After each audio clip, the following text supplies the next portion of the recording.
I work with the PT Hinduja Hospital and Medical Research Center in Bombay. We have a couple of hospitals in Bombay, and we also have an associate hospital in Bangalore. We are a not-for-profit trust hospital focused on clinical excellence, education, research. We have multiple specialties in both the hospitals. We have teaching for medical students, postgraduate teaching. We have nursing college. We have allied health teachings. We have fellowship programs. And for research, we have a department which does clinical research and lab research with projects from India and abroad. Many international projects are also done. I work as the CEO of the hospital.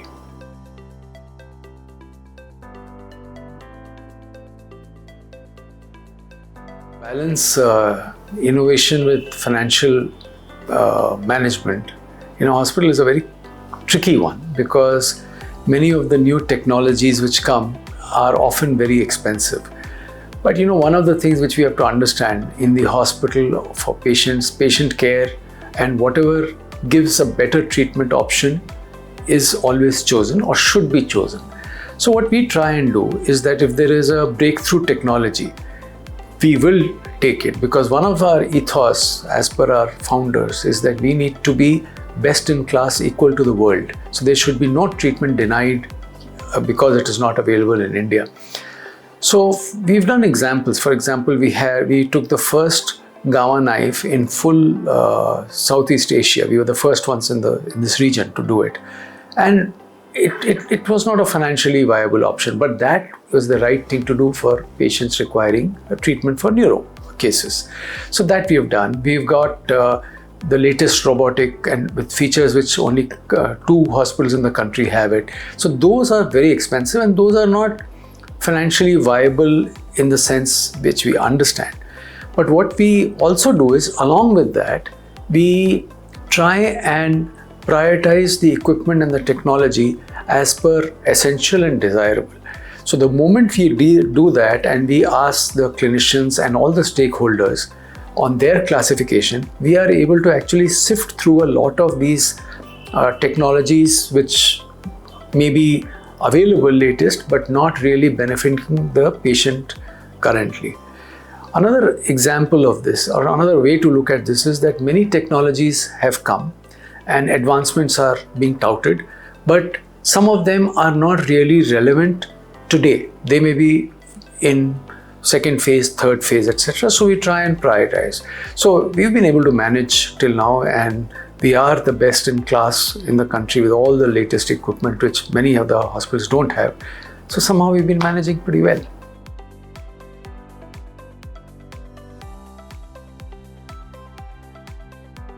It's not about making margins.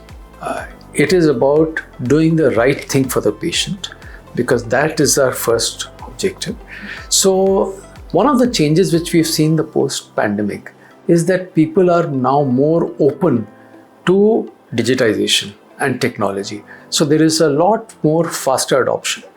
And the example of that is that when we do anything here, any new thing in the hospital, we always ask the question, whether clinicians or staff, that is there a better digital solution? Is there a better AI solution? And the adoption is coming. So that one is a good thing. Second model is that before pandemic, we were focused on treating patient in the hospital.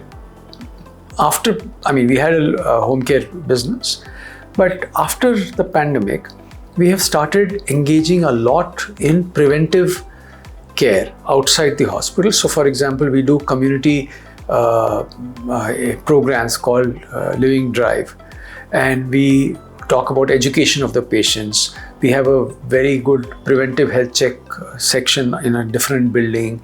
We do many workshops. We release newsletters. So those are actually engaging with the community and with the patient community at large. So that is one change which has happened. The other change which has happened is that in pandemic, what we saw was the leadership styles of many people changed. There was a lot more empowerment at lower levels. And so we have continued with that. because we found that works better. So that is one. And then one learning which we got is that crisis can happen anytime. So all the hospitals, I'm sure all of them, at least we are, always ready in terms of new protocols and being alert to any crisis. So those are the things we have changed. We have invested in the kind of ACs, the kind of ICU we want, the equipment we want. So those are ready so that we should not be caught off guard again.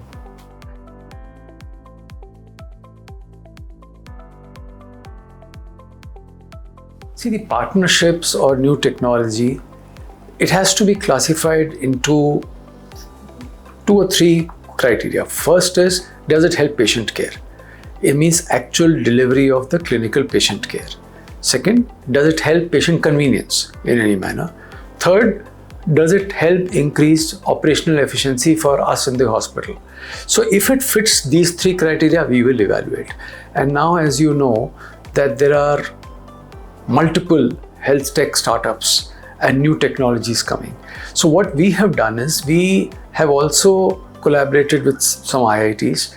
We work with them and see what is the new solution they are bringing, and some solutions which exist in the country. We evaluate them fairly, and we do give a chance. We have some technologies which are being used in the hospital on a pilot basis.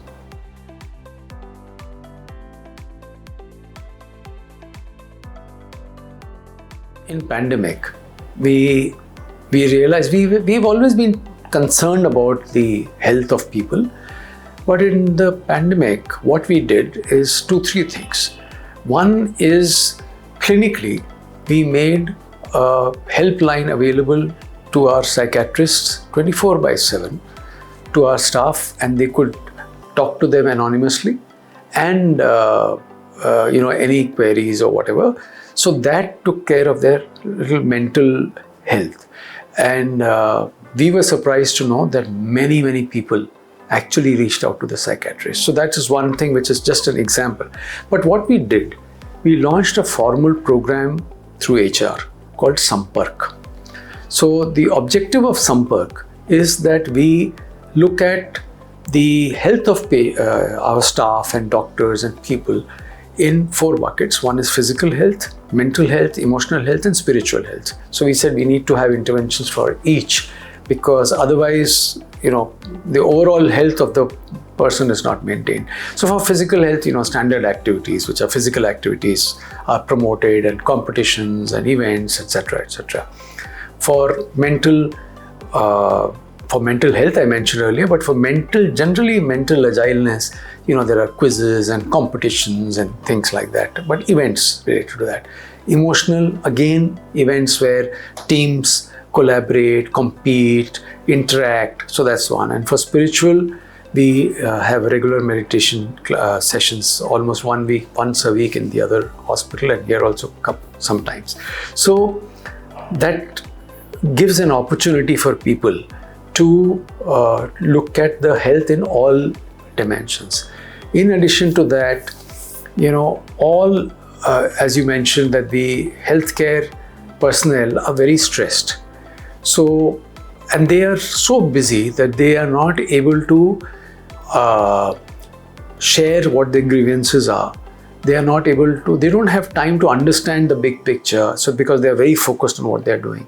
So we have sessions which we call Samvad sessions, where I would lead them, where I communicate like a town hall with different sets of employees, nurses separate, doctors separate, staff separate, etc. And it's an open forum where they can talk and we talk. And so that is, and many times you'll be surprised to know that there's a certain set of people who will be very vociferous and tell, but that's fine because that is bothering them. And many times very good suggestions come out of that. So that we do. We also have with me a session on coffee with CEOs. So a few people, they come and chat, no agenda, informal. So these things continue to work and seem to be working fine.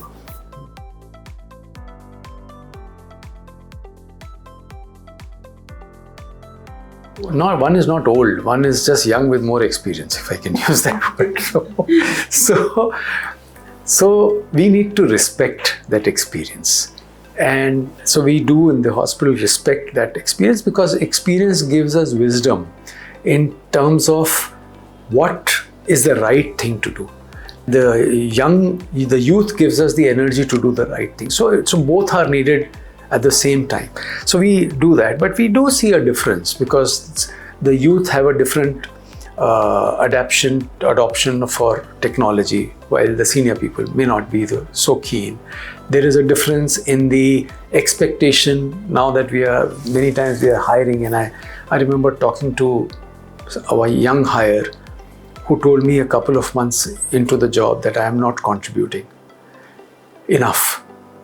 And so I said, in 2 months, 3 months out of college, how can you be expected to contribute?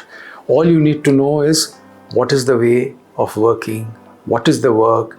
And of course, I mean, on a lighter vein, if you just get used to the idea of working and not waking up at 3 a.m. in the morning or sleeping at 3 a.m., that's a big learning for the first 3 months. So you don't have to worry about. But you know, the expectations of the younger generations are different. Many of them want instant gratification. So it is our job as leaders to explain to them the difference between instant gratification and what is the right thing to do.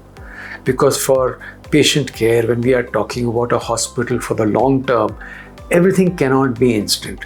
It has to be as per a protocol.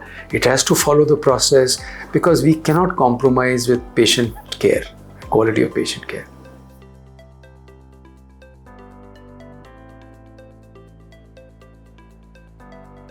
Navigating that terrain, you don't navigate it when there is a problem. So you navigate it without the problem. So one of the things to do is our values of ethics, transparency, what we do for patient care, clinical outcomes.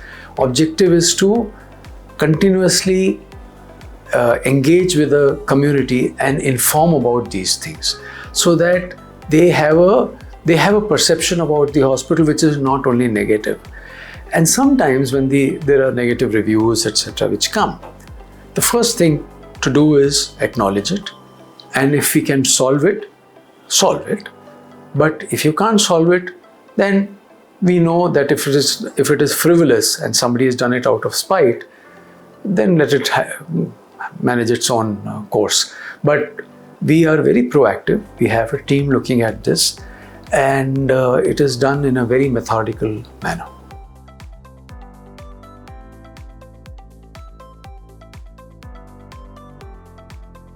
You know, in a high-stakes environment or a complex environment like a hospital, one of the things one has to understand as a leader is that there are multiple stakeholders to be managed, and many times the priorities of these stakeholders will be conflicting with each other. So the ability to be adaptable and manage multiple complexities at the same time is an essential skill for this thing. The other thing about a hospital or a healthcare organization, there is no substitute to ethics and integrity and transparency. And there are no shortcuts in life in all this. So those are some things one has to be clear. One of the things we learned when we were growing up is that we had to acquire knowledge to talk about a subject or to be proficient in it. In pandemic, we realized that the knowledge about pandemic was very limited. What is to be done, protocols, treatment, everything was limited. However, with the knowledge which is available widely on the net, we were able to acquire knowledge and quickly learn expertise, and on a daily basis, we were able to implement the changes as needed. So what that means, I tell the leaders now that ignorance of a subject is not an excuse anymore. You have to learn, you have to master it. So that is something to be understood.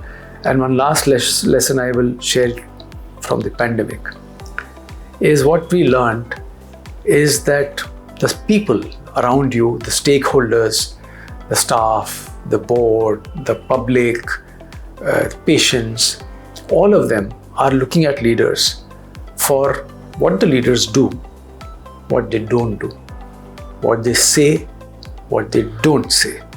So I think one has to be very clear about all these aspects in terms of being a leader for the future.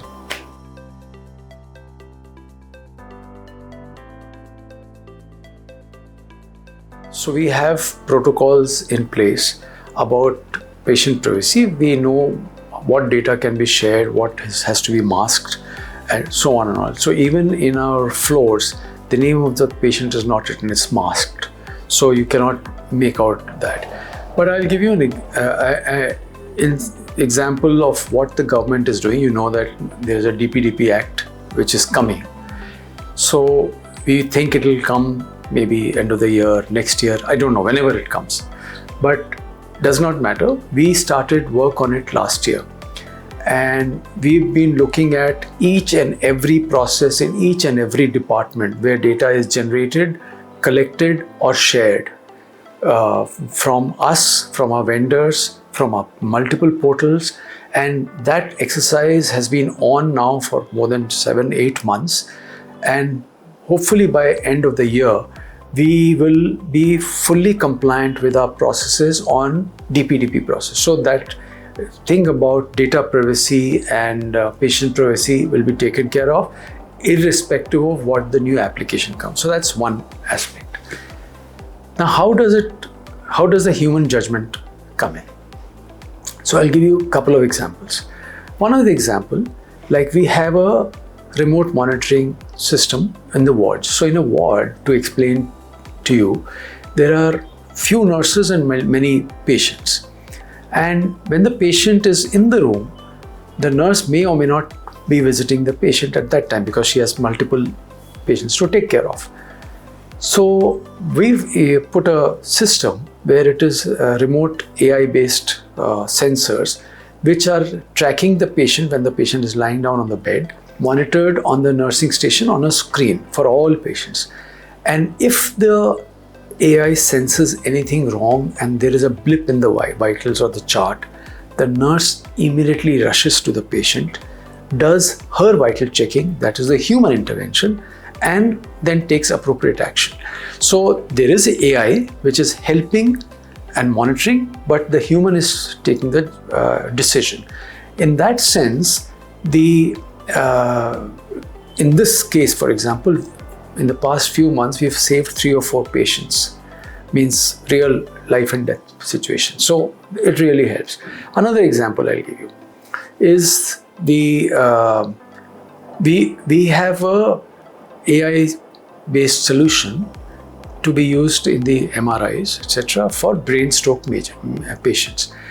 In the earlier era, when the patient comes and you have to diagnose whether there is a brain stroke and what is the treatment to be started, etc., it does take time, maybe an hour or so. By the time everybody has done the test, seen the screens, seen what is the issue and things like that. Now with this system, we are able to do it within 10-15 minutes. So that means that the patient from 1 hour or plus time to 15 minutes is being directly treated for brain stroke. And that is a critical, as they call it, platinum hour or something, platinum time, is being taken care of. But the treatment is done by the clinician. It's not the AI. AI is just helping in the diagnosis. Another example I'll give you, in the mammography machines, the earlier versions were using, the scan would take minutes, maybe 20-25 minutes, whatever. But now with the new system, which is AI enabled, which we have installed, it gets done less than 4 seconds. But of course, the process does take time, but the scan is done. So, and it is interpreted by the physician, the consultant. So both are being evaluated. Another example I'll give you. In our, for example, technology of robot. So now when we say robot surgery, but actually it is the consultant who is operating remotely.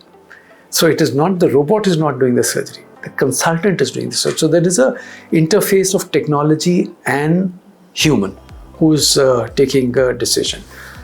Last example, so that we cover the full gamut. When there is a patient who comes with complicated problem, and the consultant has to give the disease, understand the disease and give a treatment protocol. There are AI options available which scan at for that particular disease and symptoms, scan at whatever is internationally available today, the best practices, the research papers, etc., takes the patient history and gives a treatment protocol. So it suggests. Then the clinician or the consultant will adjust. So what happens is, what the consultant would have taken 20-25 minutes to do, this can be done in few minutes. So it helps the clinician, but the judgment is still the clinician's. Consultant is responsible, but AI is helping. So this is the way we are looking at using technology and human interface.